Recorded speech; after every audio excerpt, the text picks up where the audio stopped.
حضرت بلال رضی اللہ تعالیٰ عنہ کو جب کعبے کی چھت پر چڑھ کر اذان دینے کا حکم ہوا تھا، فتح مکہ کے وقت حکم ہوا کعبے کی چھت پہ چڑھ جاؤ، اب وہ بیت اللہ کی چھت پہ چڑھ گئے. سوچئے میری بات کو اور سمجھیے میں کیا پیغام دے رہا.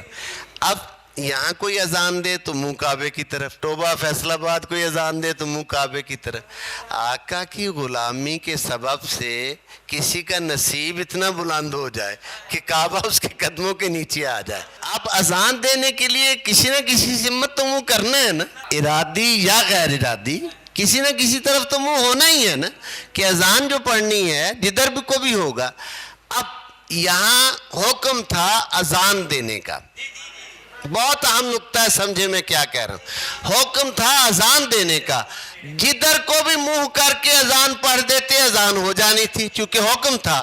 لیکن یہ بلال ہے، ارے یہ بلال ہے، یہ کوئی عام نہیں ہے. ادائے دید سراپا نیاز تھی تیری، کسی کو دیکھتے رہنا نماز تھی تیری. یہ بلال ہے، کوئی عام نہیں ہے. نیچے جھکے اور جھک کر دیکھا سرکار کدھر کھڑے ہیں، جدھر حضور کھڑے ہیں اس طرف منہ کیا اور اللہ اکبر اذان پڑھنا شروع کر دی. کچھ سمجھ میں آئی بات یا نہیں؟ یہ تو حضور نے نہیں فرمایا تھا بھئی منہ ہماری طرف کرنا ہے.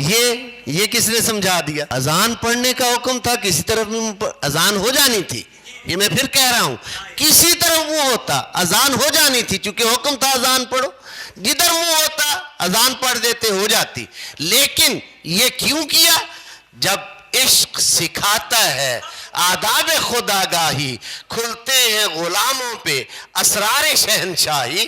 اب اذان تو ہو جانی تھی لیکن بلال کا من اور اس کا رب کیسے راضی ہوتا کہ محبوب ادھر ہے اور منہ ادھر ہو. تو